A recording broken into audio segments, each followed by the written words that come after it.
et bienvenue sur la chaîne Retraité 2.0. Aujourd'hui, un tuto sur la découverte de notre ordinateur. Et la première partie portera sur le bureau.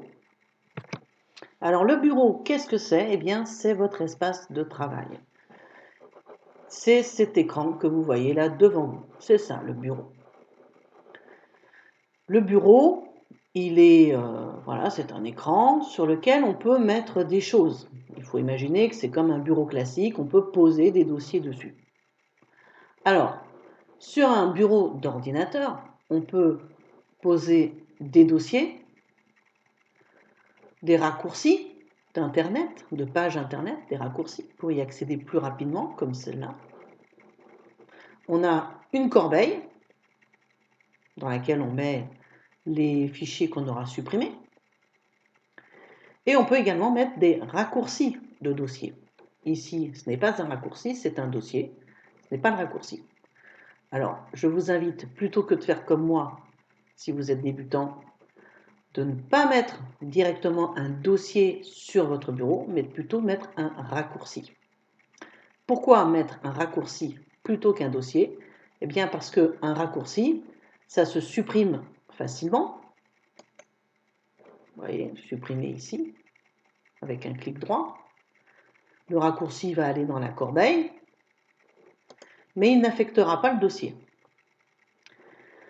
Le dossier, en revanche, si malencontreusement vous le supprimez, eh bien, il va aller dans un premier temps dans la corbeille, mais si vous videz votre corbeille, soit parce que vous avez oublié que vous aviez mis votre dossier dans la corbeille, soit parce que vous avez fait une manip malencontreuse, ou soit parce que vous avez fait un nettoyage de votre PC, par exemple avec un logiciel comme CCleaner, eh bien la corbeille aura été vidée. Et du coup, votre dossier qui a atterri malencontreusement dans la corbeille va être définitivement supprimé de votre ordinateur. Ce ne sera pas le cas si vous créez un raccourci. Le raccourci, lui, peut être supprimé sans affecter le dossier d'origine. Alors, comment fait-on pour créer un raccourci sur le bureau? Eh bien, c'est très simple. On va aller choisir, par exemple, un dossier. On va dans l'explorateur de fichiers. On va aller dans les documents. On va prendre n'importe quel dossier qu'on a créé. Par exemple, ici, EDF. Je fais un clic droit sur EDF. Et deux possibilités. Soit je lui dis de créer un raccourci. Je vous montre. Créer un raccourci. Et je vais tout en bas de la page. Et mon raccourci est ici. Je n'ai plus qu'à le déplacer sur le bureau. En réduisant la fenêtre. En allant chercher avec ma souris le raccourci, en maintenant enfoncé le clic gauche de la souris, je maintiens enfoncé le clic gauche, et je tire vers le bureau et je lâche. Et le raccourci est créé. Ça, c'est la première possibilité. Je vais le supprimer. Deuxième possibilité, je vais toujours sur mon dossier. Sur mon dossier donc EDF, ici, je fais un clic droit. Cette fois, je ne vais pas faire créer un raccourci, je vais faire envoyer vers le bureau. C'est beaucoup plus rapide.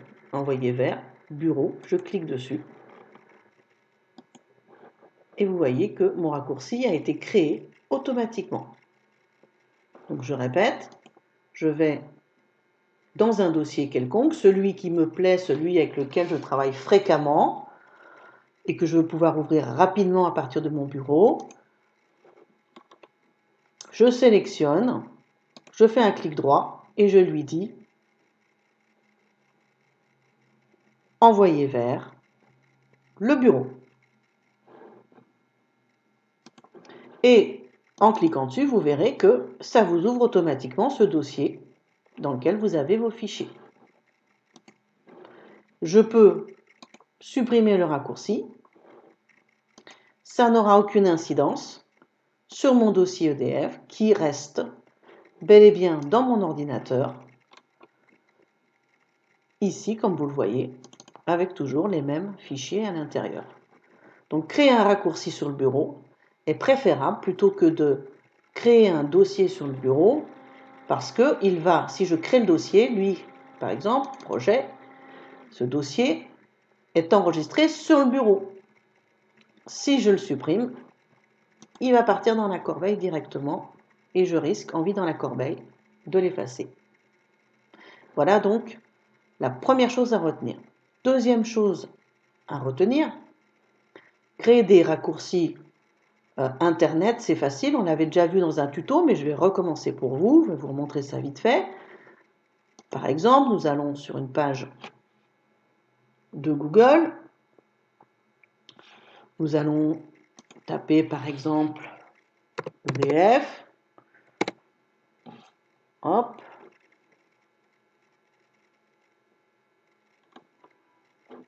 EDF particulier, je vais sur ce site Internet. Et comme c'est une page qui me plaît beaucoup, eh bien, je veux créer un raccourci directement sur mon bureau, plutôt que de mettre un favori. Ça, c'est autre chose, hein, créer des favoris, mais on peut le faire aussi. Là, je vais créer un raccourci qui me permettra d'accéder directement à cette page.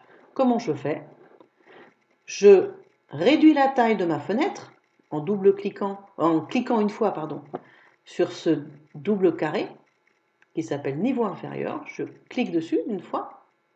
Ça réduit la taille de ma fenêtre. Je me place dans la barre d'adresse ici. Je clique une fois. Cela sélectionne en bleu cette adresse. Et je vais maintenir enfoncé mon clic gauche pour tirer le tout sur mon bureau. Clic gauche enfoncé et je tire. Et j'ai créé mon raccourci de ma page internet sur mon bureau. Exemple, je clique dessus et j'arrive directement sur le site particulieredf.fr que je voulais en raccourci. Je peux supprimer ce raccourci et aller le mettre dans la corbeille. Alors, sur le bureau, on a cette corbeille. Cette corbeille, donc, contient tout ce qu'on a supprimé de l'ordinateur, avant de l'avoir vidé, bien évidemment. Je clique dessus, et voilà donc tout ce qui est actuellement dans ma corbeille. J'ai des faux dossiers là que j'avais créés pour faire des tutos. Imaginons que dans mon dossier tuto, là, il y avait un fichier très important, et j'ai en fait placé ce dossier tuto qui était sur mon bureau, je l'ai placé directement à la corbeille. Et maintenant, je veux le récupérer. Qu'est-ce que je fais? Eh bien, je vais cliquer dessus et je vais lui dire « Restaurer les éléments sélectionnés ». Je clique dessus. Vous voyez qu'il est parti de la corbeille. En fait, il y en avait deux. Hein. Ça, c'est un autre.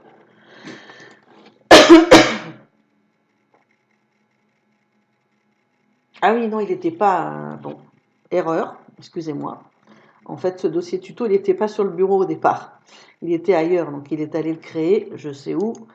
Il est allé le remettre dans Documents, où je l'avais créé tout à l'heure. Voilà, il est allé le mettre ici. Il n'était pas sur le bureau. Alors, je vais le supprimer, je vais vous faire un vrai test, à savoir, là dans la corbeille, j'ai que des raccourcis, j'ai des captures d'écran, blablabla. Donc je vais supprimer tout, je vais vider ma corbeille. Ok. Normalement, voilà, elle est complètement vide. Ok. Je vais envoyer mon dossier projet auquel je tiens beaucoup, qui est enregistré sur mon bureau, et donc il ne faut surtout pas que je supprime. Mais je vais l'envoyer à la corbeille parce que je n'ai pas fait attention. Au lieu de cliquer sur renommer, je voulais donner un autre titre, j'ai cliqué sur supprimer. Aïe, aïe, aïe, mon Dieu, mais qu'est-ce que j'ai fait? Il n'est plus là. Au secours. Et j'aurais beau aller le chercher là, je ne le trouverai pas dans mes documents, puisqu'il n'y était pas. Vous voyez qu'il n'y a pas le dossier projet. Il n'y était pas, il était enregistré sur le bureau. Donc là, catastrophe. Je vais donc aller vite dans la corbeille et je retrouve mon dossier projet. Je vais cliquer une fois dessus avec le gauche et je vais lui dire restaurer les éléments sélectionnés. hop, et il me l'a remis sur le bureau. Et je peux le déplacer et le remettre à l'endroit que je souhaite. Voilà pour la démonstration de ce qui figure sur le bureau. Maintenant, admettons que je veuille sur mon bureau créer un dossier ou créer directement un fichier. Eh bien, sur le bureau, il suffit que je fasse un clic droit avec ma souris et je peux soit créer un nouveau répertoire, c'est-à-dire un nouveau dossier, soit ici, nouveau, créer un nouveau dossier, un nouveau fichier Access ou une fiche de contact ou un texte d'OpenOffice ou un classeur d'OpenOffice. Je peux créer un document texte de Word, une feuille de calcul Excel, etc. Voilà, j'ai toutes ces propositions, je peux créer ça directement sur le bureau. Admettons que je veux écrire une lettre avec Word ou une lettre avec OpenOffice. Allez, on va choisir une lettre avec OpenOffice. Eh bien, je clique dessus, hop, et vous voyez que mon nouveau texte Open Document est créé. Je n'ai plus qu'à lui donner un titre. Je double-clique dessus. Comment voulez-vous ouvrir ce fichier? Soit avec OpenOffice, soit avec Word. Ben, avec OpenOffice, on est d'accord, je dis OK. Et il va me l'ouvrir avec OpenOffice. Et voilà donc, je peux commencer à taper ma lettre. Je ferme. Alors n'oublions pas que là, ce n'est pas un raccourci, puisque là, c'est le fichier lui-même qui figure sur le bureau. Donc si je le supprime, il va directement dans la corbeille. Et si je vide la corbeille, il est parti de l'ordinateur. Au revoir, tuto. Mais ça peut être utile quand j'ai envie de faire vite, de hop, créer tout de suite mon fichier. Et après, si je veux être sûr de ne pas m'en débarrasser, ben, je vais aller le déplacer. Alors, je vais aller le mettre dans mes documents. Qu'est-ce que je fais? Je fais clic droit sur le fichier et je lui dis envoyer vers les documents. Première possibilité. Je clique sur documents. J'ouvre mon explorateur de fichiers. Je vais sur documents. Et normalement, cette nouvelle feuille, voilà, ici, elle est ici. Feuille tuto, elle est ici. C'est un double. C'est une copie. Donc ça, c'est pas vraiment la meilleure solution à utiliser parce que ça veut dire que j'ai un exemplaire ici et un exemplaire sur le bureau. Si je change quelque chose dans cette feuille, sur le bureau, ça ne va pas changer ce qui figure dans la feuille qui était dans mes documents, pardon, voilà, qui était là. D'accord, ce sont deux fichiers distincts que je viens de créer, en fait, ce sont des copies. Donc, ce que je vais enregistrer là comme modif ne va pas s'enregistrer automatiquement là. Donc ça, c'est pas la bonne solution. Il vaut mieux faire un réel déplacement et non pas une copie en faisant un clic droit, couper. Je le coupe, ça veut dire que je l'enlève et maintenant il faut que j'aille le mettre ailleurs. Je vais rentrer dans mon explorateur, je vais aller dans mes documents et là je vais lui dire dans quel dossier je veux qu'il aille. Par exemple, je vais faire un clic droit et créer un dossier tuto. Clic droit, nouveau répertoire que je nomme tuto. Je rentre dedans double-cliquant, je refais un clic droit et je lui dis coller. Il m'a collé donc cette feuille texte OpenOffice dans mon dossier tuto que je viens de créer, dans les documents. Et comme vous le voyez ici, cette feuille n'est plus sur le bureau. Maintenant, elle est bien dans les documents.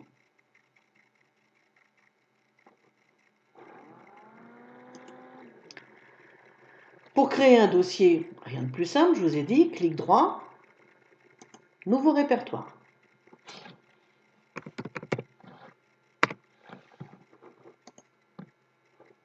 À l'intérieur de ce répertoire, je peux aller en clic droit, faire, par exemple, un nouveau classeur Open Document.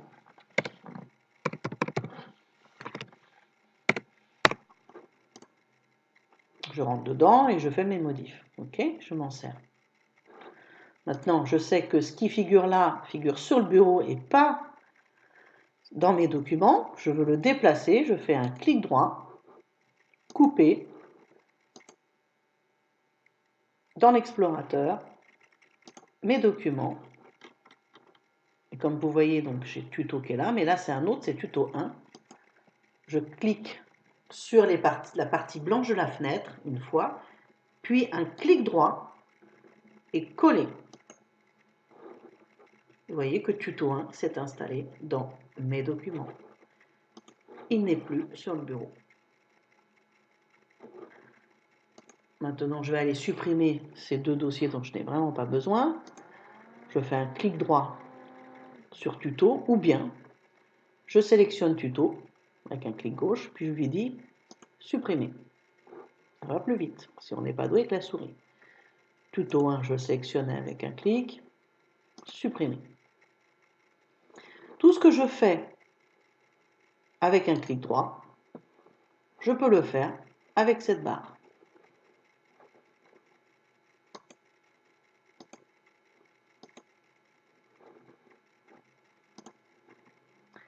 Voilà donc pour le bureau.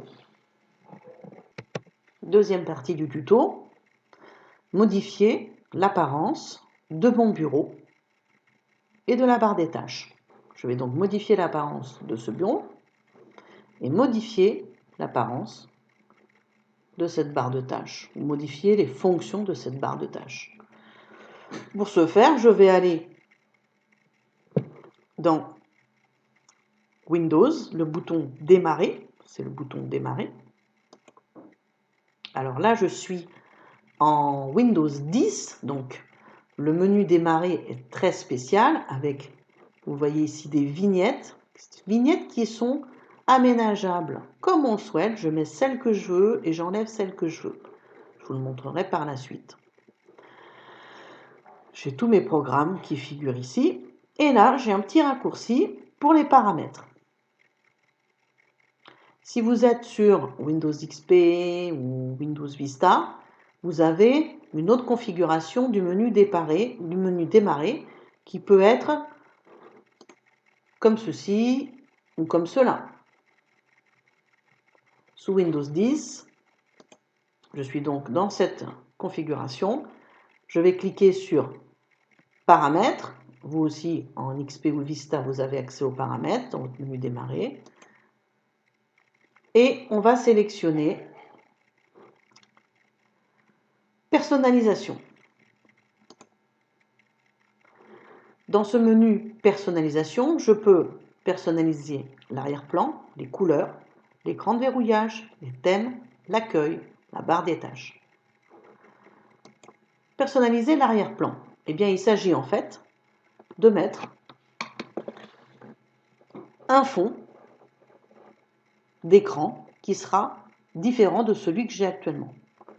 On me propose soit de mettre une image, soit une couleur unie, soit un diaporama de photo. Une image, là j'ai R2.0. Je peux choisir une autre image de celle qui m'est proposée là, ou bien je vais aller la chercher dans mes images. Je clique sur Parcourir et je vais aller dans Images. Dans Images, je vais aller choisir celle qui m'intéresse. Elle peut être déjà ici, ou elle peut être dans un des dossiers qui figurent là que j'ai créé. Mon R2.0 figure dans ce dossier, vous voyez, il est là. Mais je peux décider de mettre, par exemple, celui-là. Je choisis celui-là. Là, il est très gros, ça ne va pas être beau du tout. On va prendre une autre. On va mettre autre chose de plus petit. Là aussi, c'est un peu gros. Bon, c'est pas grave, c'est le moyen de vous montrer d'autres fonctions d'ailleurs. Admettons qu'on ait choisi celle-là, vous voyez qu'elle est très grosse, c'est flou. Eh bien, je vais pouvoir choisir un ajustement de cette image. Alors, il me dit, avec votre image, qu'est-ce que je fais? Est-ce que je remplis le bureau? Est-ce que j'ajuste? Est-ce que j'étire? Est-ce que je fais juste une vignette? Est-ce que je centre? Ou est-ce que j'étends? Vous essayerez chacune des possibilités qui vous est proposée jusqu'à tomber sur celle qui vous convient. Par exemple, si je clique sur ajuster, eh bien vous voyez que j'aurai des bords avec un fond derrière vert et je verrai mieux ma photo. Si je clique sur étirer, vous voyez que l'image est étirée sur la droite et sur la gauche au point qu'elle en est déformée. Si je clique sur vignette, eh bien je vais avoir plein de petites photos comme ça, sous forme de petites vignettes, comme des petites photos. Si je clique sur centrer, eh bien j'ai mon image avec la taille qu'elle avait à l'origine qui se retrouve en plein milieu de l'écran avec un gros fond vert derrière. Et on pourra évidemment changer la couleur du fond, hein. Si je clique sur étendre, eh bien l'image se retrouve sur l'ensemble du bureau. Alors par rapport à remplir, il n'y a pas grand-chose comme différence. Moi, je n'ai pas vraiment vu la différence entre remplir, on va regarder le bureau, voilà, c'est ça, ça remplit, et étendre.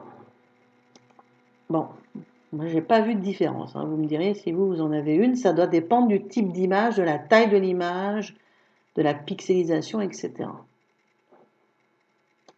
Voilà donc pour mettre une photo en arrière-plan. On peut choisir plutôt qu'une image, mettre une couleur unie.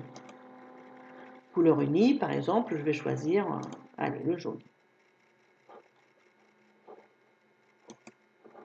Mon écran devient tout jaune. Et l'image, évidemment, a disparu. Je peux choisir une autre couleur. Plutôt qu'une couleur ou une image, je choisis un diaporama. Ça veut dire que je choisis diaporama, il va me demander très bien, vous voulez un diaporama de vos photos, mais dans quel dossier? Eh bien, je vais aller dans Parcourir. Il m'amène dans mes images. D'accord, images. Et je vais aller choisir dans les dossiers d'images que j'ai créés. Bon, je vais choisir comme tout à l'heure un retraité 2.0. Voilà, je vais choisir ce dossier, retraité 2.0. Je lui dis choisir. Choisir ce dossier. Et la première photo qui figure dans mon dossier retraité 2.0, c'est celle-ci.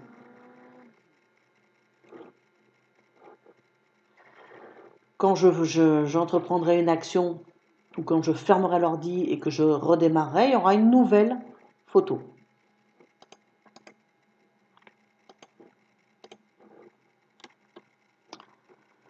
Alors, on me dit, quel est le temps de passage de ces images?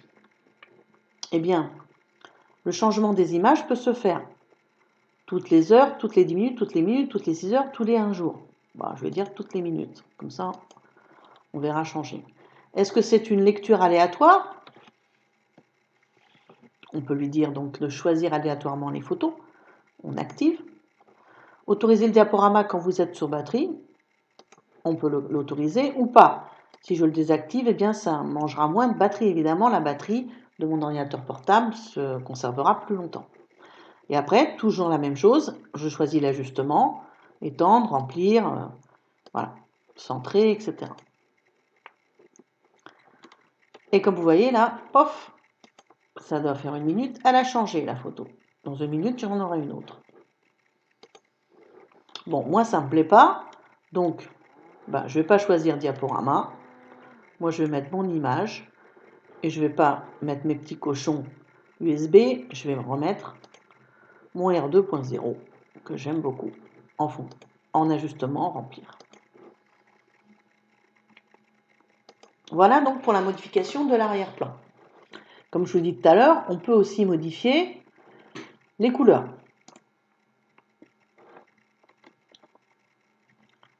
Alors, on peut donc choisir la couleur bleue, ça c'est pour... Vous voyez que si j'ai du bleu, c'est pour mon menu démarrer qui est en bleu. Je peux décider de le mettre en rouge. Et voilà donc, maintenant mes vignettes, toutes mes vignettes, tous mes icônes sont en rouge. peux choisir la couleur que je souhaite. Moi, j'aime bien en bleu, je remets en bleu. Choisir automatiquement une couleur d'accentuation à partir de mon arrière-plan. Là, je ne sais pas. Il va falloir que je réfléchisse à la question. Voir à travers le menu démarrer, la barre des tâches et le centre de notification. C'est activé, c'est bien. Afficher la couleur de l'écran de démarrage, de la barre des tâches et du centre de notification. Alors la barre de démarrage, c'est ça, c'est du noir. Afficher la barre d'études, non. Choisir votre mode d'application clair ou foncé. Clair, c'est bien. Paramètres de contraste élevé, ça c'est quand on a vraiment des difficultés de vue. Voilà donc pour la couleur des vignettes de mon menu démarrer. Vous voyez, tout est sur fond bleu. Ok, on continue. Écran de verrouillage. L'écran de verrouillage, c'est ce qui se met, c'est ce qui apparaît dès que j'allume mon ordinateur, et c'est ce qui va apparaître aussi quand mon ordinateur sera mis en veille. Il se verrouille sur cette image. Eh bien, je peux aller choisir ce que je veux aussi sur cet aperçu de verrouillage. Je peux donc lui dire en arrière-plan, je veux quoi? Windows à la une, ça c'est des photos que Windows me propose. Ou bien je peux aller choisir une image dans mon dossier, comme tout à l'heure. Parcourir, je lui dis où dans Images, je souhaite qu'il prenne la photo. Là, c'est des propositions qu'il m'a faites. Est-ce que je veux personnaliser l'écran de verrouillage à partir de Windows et Cortana, notamment avec des anecdotes et des astuces? Je peux dire oui ou non, là c'est activé, mais je peux lui dire non. Du coup, j'aurai plus de petits messages sur cette page de verrouillage qui vont apparaître. Voilà. Choisir une application pour plus d'informations sur l'état. Non, ce n'est pas la peine. Choisir l'application dont vous souhaitez afficher l'état rapide. On peut le mettre. Moi, ça ne m'intéresse pas. Afficher l'image arrière-plan de l'écran de verrouillage sur l'écran de connexion.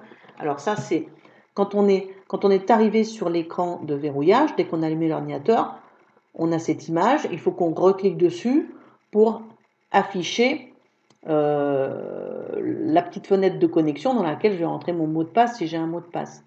Donc si je veux que ce mot de passe ait en arrière-plan la même image que l'écran de verrouillage, eh bien, je clique sur Activer. Je peux ensuite paramétrer l'écran de veille, ici. Alors, quand il est en veille, qu'est-ce qu'il me montre? Là, moi, j'ai rien mis. Mais je peux choisir qu'il va me mettre des rubans, des photos, des bulles, etc. Paramètres du délai d'expiration de l'écran. En cas de fonctionnement sur batterie, j'éteins mon écran au bout de 5 minutes. Ça permet d'économiser un peu la batterie. Alors, ce n'est pas une veille de l'ordinateur, c'est juste extinction de l'écran. Hein. Là, en cas de branchement sur le secteur, au bout de 10 minutes, l'écran s'éteint si je ne fais rien. Et là, c'est la mise en veille. En cas de fonctionnement sur batterie, eh bien, il se met en veille au bout de 15 minutes quand je ne fais rien. Et en cas de branchement sur le secteur, le PC se met en veille au bout de 30 minutes si je ne fais rien. Donc, je reviens à l'accueil pour arriver sur mon écran de verrouillage. OK. Les thèmes. Paramètres du thème. Paramètres du thème, eh bien, je clique dessus et là, on me récapitule en fait l'affichage qu'il y a sur mon bureau. Moi, actuellement, mes thèmes, c'est quoi? C'est mon arrière-plan de bureau, ma photo R2.0, plus mon menu démarrer en bleu, couleur bleue. Des sons, j'ai des sons Windows classiques, je pourrais en mettre d'autres, et puis j'ai pas mis d'écran de veille. D'accord? Ça me récapitule ici mon paramétrage. On me propose d'autres paramétrages. Il y a des paramétrages de Windows qui font qu'en arrière-plan de bureau, j'aurai cette image, une couleur bleue, puis des sons par défaut. Ou bien Windows 10, on me propose différentes photos qui vont alterner en arrière-plan, avec un diaporama, des couleurs automatiques, des sons Windows, pas d'écran de veille, voilà, etc. Des fleurs, on propose un diapo, des couleurs automatiques, etc. Bon, moi, je reste sur mon thème à moi, mon thème R2.0.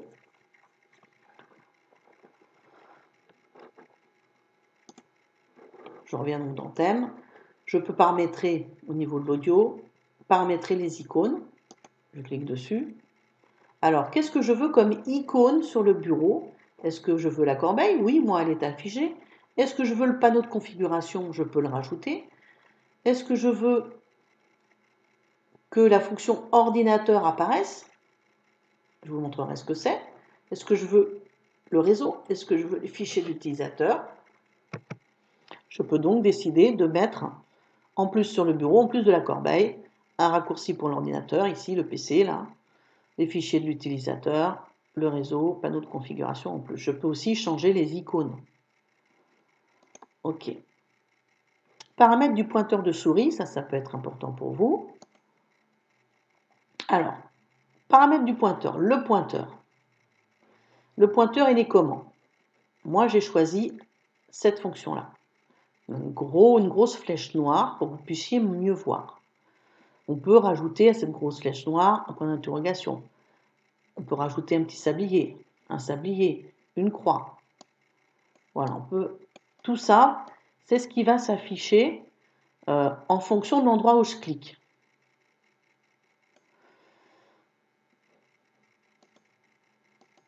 Je peux aller dans les options pour changer, ne pas faire en sorte que ce soit cette flèche-là, mais un autre type de flèche. Je vais aller dans Options du pointeur.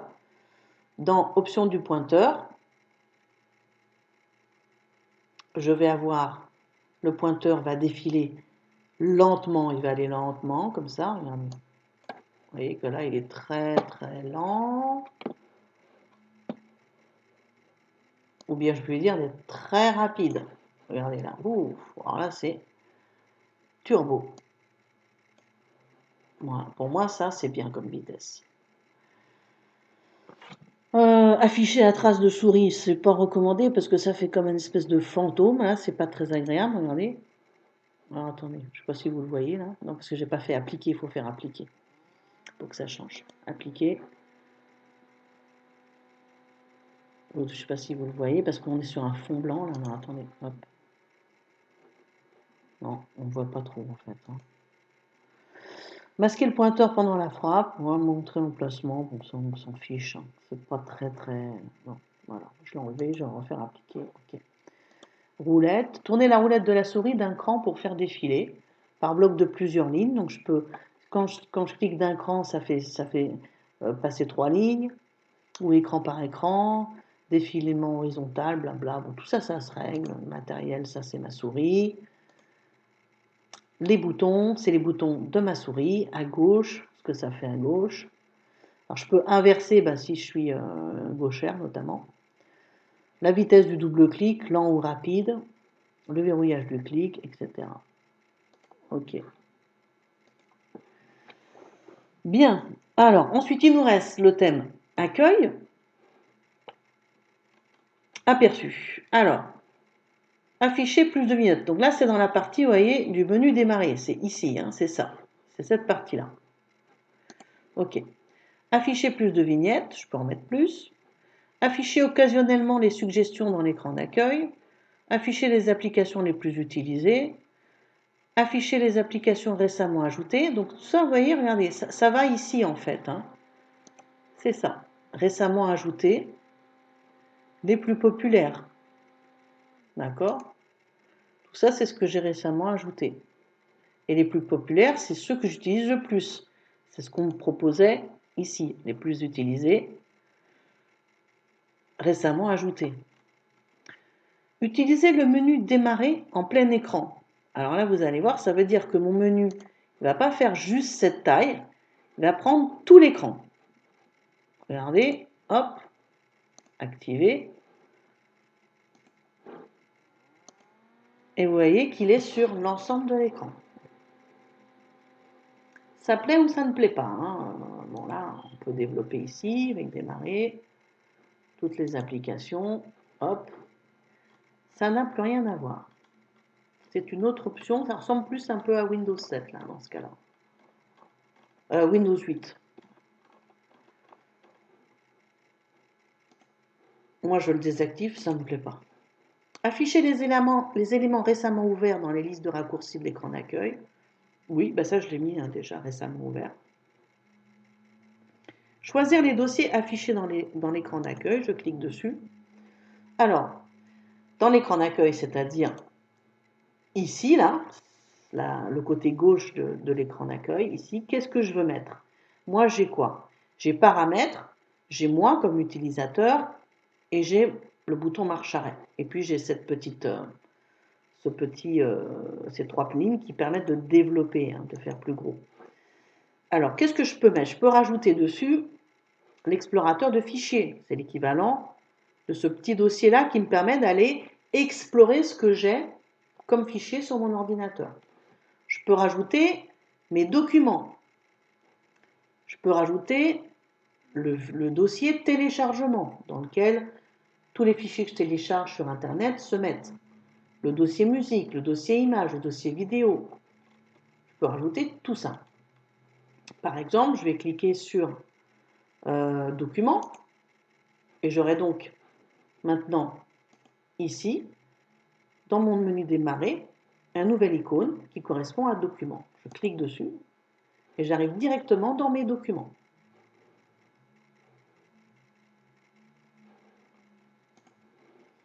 Si je veux ajouter aussi les téléchargements, je clique dessus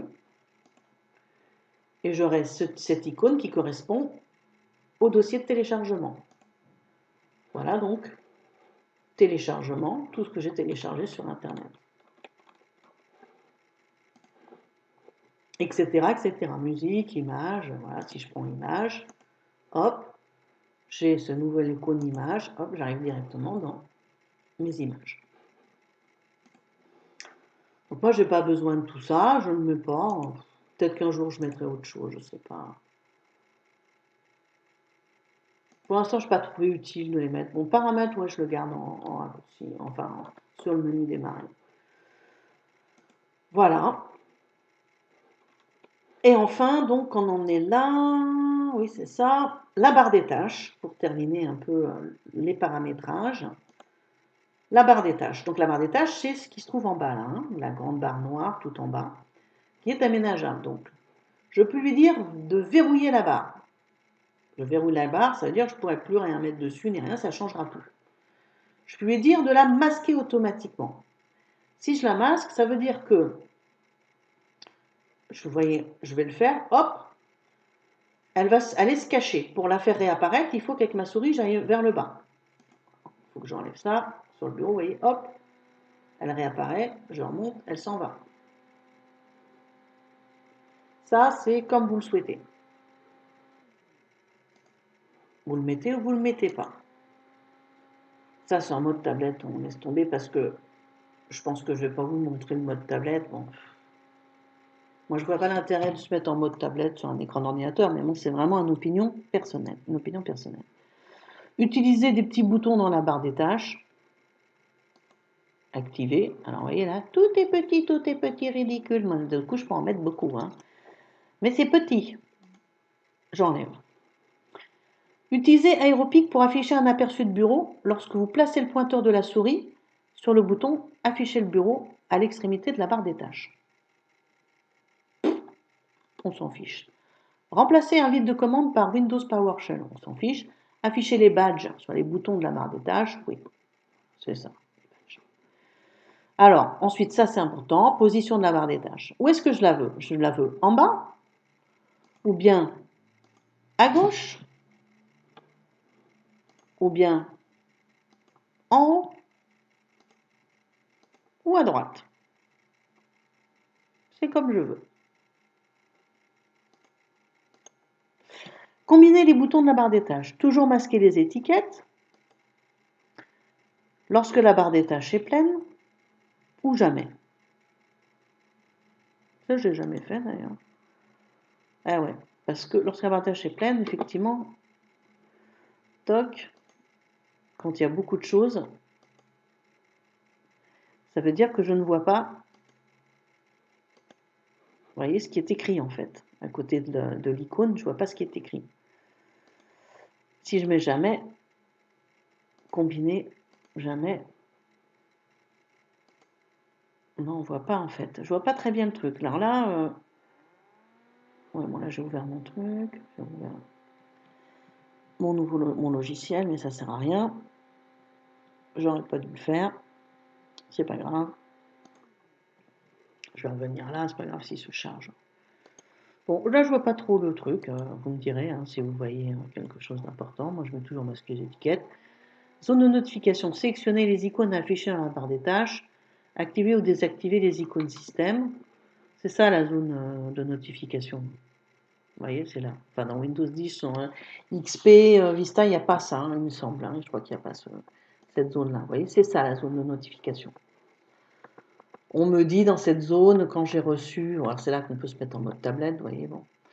On me dit, quand j'ai reçu des nouveaux emails, bah, ça s'affiche là et j'ai un petit message qui apparaît sur l'écran. C'est sympa, c'est pas mal. Bon, d'ailleurs, là, j'ai plein de choses. Je vais tout effacer. Hop. Voilà. Donc là, cette zone-là là, de notification, eh bien, je peux sélectionner les icônes. C'est ça qui vont s'afficher. Hop. Voilà. Qu'est-ce que je toujours affiché toutes les zones là, j'ai désactivé parce que s'il y avait toutes les icônes, ce serait terrible. Bon, là, j'ai volume qui est activé. Là. Réseau, il est là. OneDrive, il est là. Vous voyez, c'est les petits nuages là. Alimentation, il est là. Voilà. Donc, toute cette partie-là, elle est paramétrée. Je pourrais mettre des choses en plus dans cette zone-là. Mais en fait, c'est surchargé. À vous de voir après si vous avez envie de rajouter quelque chose. Moi, je vois pas l'intérêt de rajouter ça. Peut-être TeamViewer, mais enfin, ça, c'est si on s'en sert souvent, quoi. C'est pour faire de l'aide à distance. Voilà. Alors, barre des tâches, ça, c'est fait. On en était où? Là. Afficher Benjamin. Position. Alors, combiner. Zone de notification, voilà. Activer ou désactiver les icônes système. Plusieurs affichages. Et voilà donc pour cette deuxième partie sur la modification du bureau et de la barre des tâches. Nous avons terminé ce tuto sur le bureau et j'espère que vous aurez aimé. Et n'oubliez pas surtout de me mettre, donc si vous avez aimé bien sûr, un gros pouce bleu qui veut dire j'aime et de me laisser un commentaire pour me dire ce que vous avez compris, pas compris, ce que vous aimeriez que je fasse comme autre tuto. À très bientôt sur la chaîne Retraité 2.0.